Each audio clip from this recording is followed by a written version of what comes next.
आज मेरा विषय है पितृदोष पे। हमने देखा है कि बहुत सारे लोग पितृदोष से पीड़ित हैं और हर तीसरा आदमी आता है तो सबसे पहले कुंडली में यही पूछता है कि क्या मेरे कुंडली में पितृदोष है। अब देखिए, सबसे पहले तो ये बात आती है कि कितने लोग इन सब चीजों पे विश्वास करते हैं और कितने लोग इन चीजों पे विश्वास नहीं करते हैं। अब सबसे पहले तो ये देखना है कि जो लोग विश्वास नहीं करते हैं पितृदोष पे, वो इस वीडियो को ना देखें, क्योंकि पहले समझे माने उसके बाद उस चीज को देखें तो उसका लाभ आपको प्राप्त होगा। अब हमारी जो ज्योतिष है, इसका हजारों वर्ष से लाखों वर्ष से चला आ रहा है, उसी को आगे बढ़ाया जा रहा है। तो सबसे पहले आप स्वयं बैठ के दो कुंडली लेकर के कंपेयर भी कर सकते हैं कि एक कुंडली में पितृदोष है और एक कुंडली में पितृदोष नहीं है। एक कुंडली में गुरु चंडाल दोष है, एक कुंडली में गुरु चंडाल दोष नहीं है। एक कुंडली में काल सर्प दोष है, दूसरी कुंडली में काल सर्प दोष नहीं है। इस तरीके से आप देखिए, किसी चीज को प्रैक्टिकल समझिए और प्रैक्टिकल उसको मानिए, लकीर के फकीर मत बनिए कि किसी ने कुछ कह दिया आपने उसको मान लिया। तो मेरा विचार यह है कि आप प्रैक्टिकल बने। अब दो कुंडली को आप कंपेयर करें कि आपके सामने पितृदोष, गुरु चंडाल दोष और काल सर्प दोष से संबंधित दो तरह की कुंडलियां रखी हैं। एक में कोई दोष नहीं है और एक में इस प्रकार के दोष हैं। अब आप उनके, आपके कोई प्रिय मित्र हो, कोई आपके रिलेटिव्स हो क्लोज, जिनके विषय में आप जानते हो, उनके विषय में आप देखिए, विचार करिए कि उनकी कुंडली में ये दोष है और ये इनकी कुंडली में दोष से मुक्त है।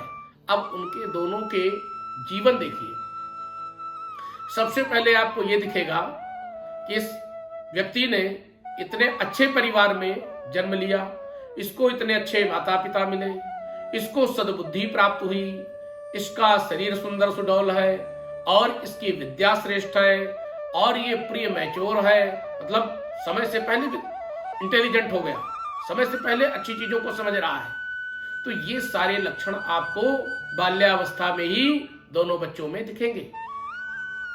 तो हमारा शास्त्र कहता है कि पितृदोष कुंडली में होता है, काल सर्प दोष होता है, गुरु चंडाल दोष होता है और उसका जीवन पे अच्छा और बुरा प्रभाव अवश्य पड़ता है। अब हमें समझने वाली बात है कि कौन कितना इस बात को समझ पाता है और कौन कितना इस बात को मानता है। बहुत सारे लोग कहते हैं कि फॉरेन में ये नहीं माना जाता है, फॉरेन के लोग ये नहीं करते हैं। आप ये देखिए, क्या फॉरेन में लोग परेशान नहीं है? क्या फॉरेन के लोगों का वैवाहिक जीवन अच्छा चल रहा है? क्या उनके जीवन में उतार चढ़ाव नहीं है? परंतु वो उन चीजों को नहीं जानते हैं, नहीं मानते हैं, तो उनको नहीं एहसास है। हमारे यहाँ ज्योतिष है, आजकल वैसे बहुत सारे फॉरेनर्स हैं जो एस्ट्रोलॉजी को मान रहे हैं, उसके अकॉर्डिंग चल रहे हैं और उसका लाभ ले रहे हैं। तो ये एक ज्योतिष ऐसा विषय है कि समय से पूर्व आप अपनी कुंडली को विद्वान ज्योतिषी से दिखाएं और उसका अच्छे समय का लाभ लें और बुरे समय में नुकसान से आप बचें। ज्योतिष का मतलब ये होता है।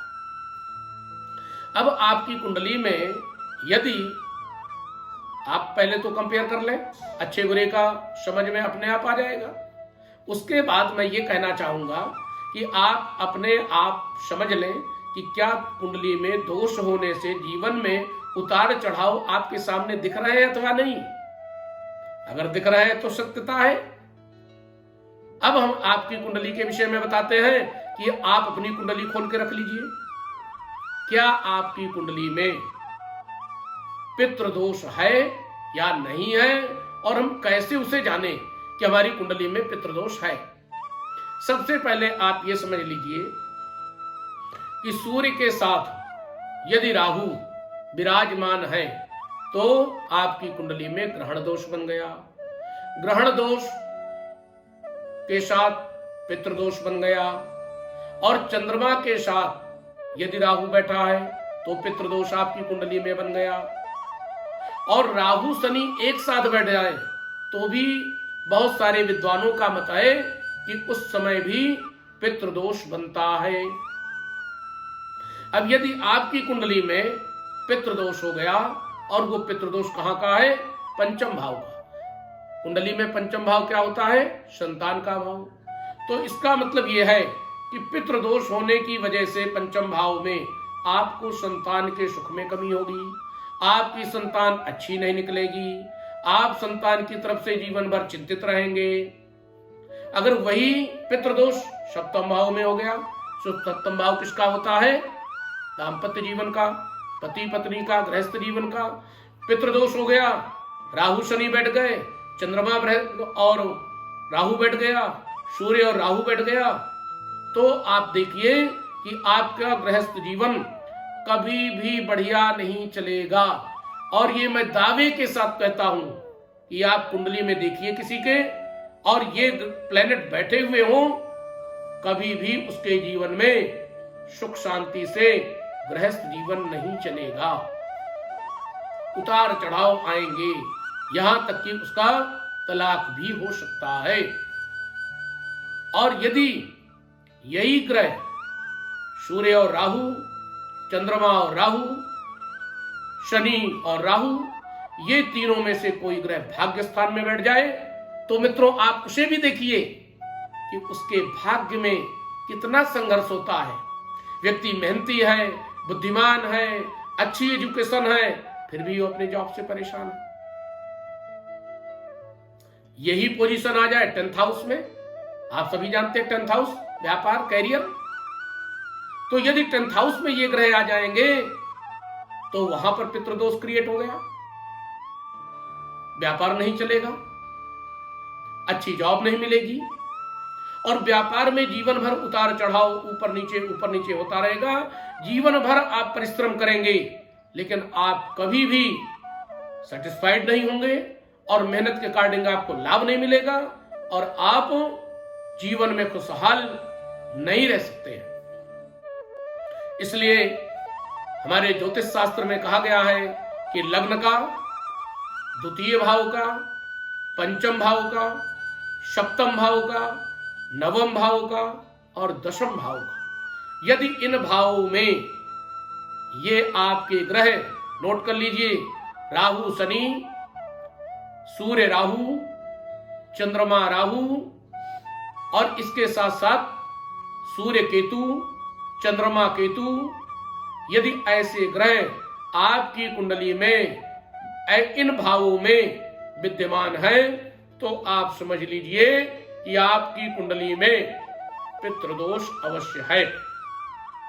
अब पितृदोष बनता कैसे है? पितृदोष बनने की एक वजह होती है कि जब आपके जीवन में मनुष्य योनि में आपने जन्म लिया, और उस योनि में आने के बाद ईश्वर ने आपको बुद्धि और विवेक दिया। अब आपके माता पिता हैं सपोज, और आप उनकी संतान हैं। एक संतान का धर्म है कि अपने माता पिता की सेवा करें, माता पिता की आज्ञा का पालन करें, और माता पिता को सदा प्रसन्न रखें। यदि बालक ऐसा नहीं करता है, माता पिता असंतुष्ट हैं, उनकी सेवा नहीं करता है, उनकी केयर नहीं करता है, तो क्या होगा? माता पिता बच्चे से खुश नहीं होंगे। जब वो खुश नहीं होंगे तो उस बालक के जीवन में बहुत उतार चढ़ाव आएगा करंट टाइम में।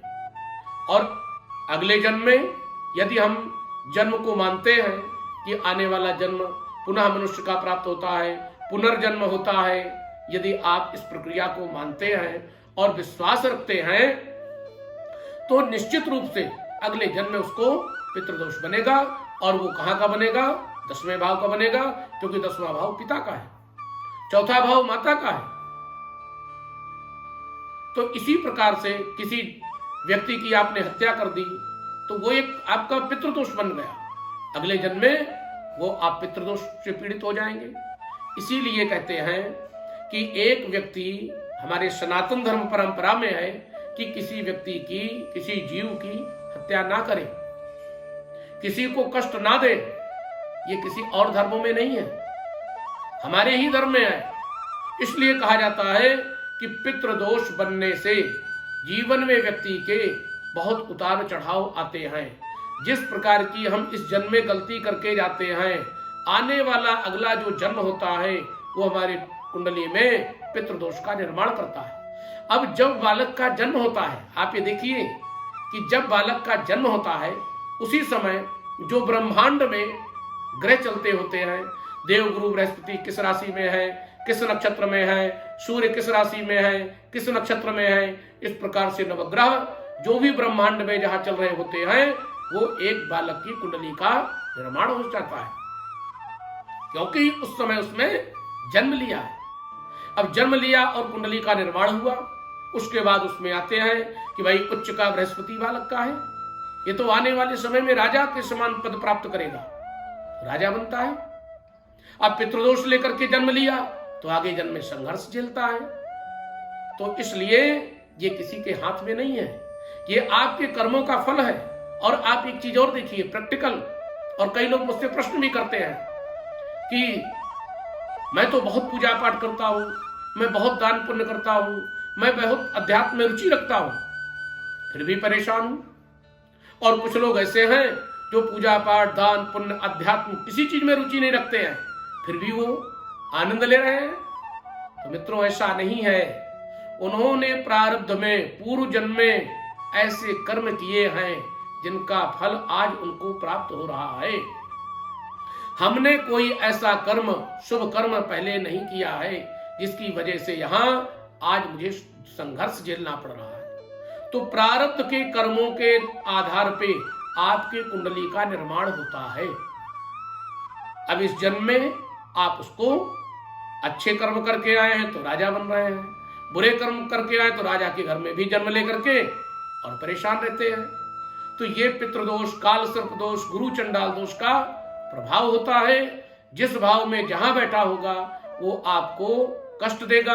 अब उस कष्ट से बचने के लिए उपाय करना चाहिए आपको। उसके लिए आप विद्वान ज्योतिषी से मिले, परामर्श करें, सलाह मशविरा करें और उससे संबंधित आप उसका उपाय अवश्य करा लें। एक सामान्य उपाय मैं आपके लिए भी बता रहा हूं कि सामान्य रूप से आप कर लें, और जिसका विधिवत प्रमाणित उपाय है उसको विद्वान ब्राह्मण के द्वारा अवश्य करा लें, और उससे निश्चित रूप से आपको राहत मिलेगी। देखो, किसी भी उपाय की, किसी भी ग्रह शांति करने से कोई उसको मुक्ति नहीं प्राप्त कर सकता है, लेकिन उसके जो मैक्सिमम कष्ट होते हैं, परेशानियां होती है, उससे आपको बहुत राहत प्राप्त हो जाती है। कि आप अमावस्या में दूध और पेड़ा का दान करें, गरीबों को दें, ब्राह्मण को दें, देवालय में दें। इससे आपके पितरों की कृपा होगी और आपके घर में सुख शांति आएगी। दूसरा, आप अमावस्या में गंगा स्नान कर सकते हैं, वहां पर जाकर के गरीबों को भोजन कराएं, उससे आपका कल्याण होगा।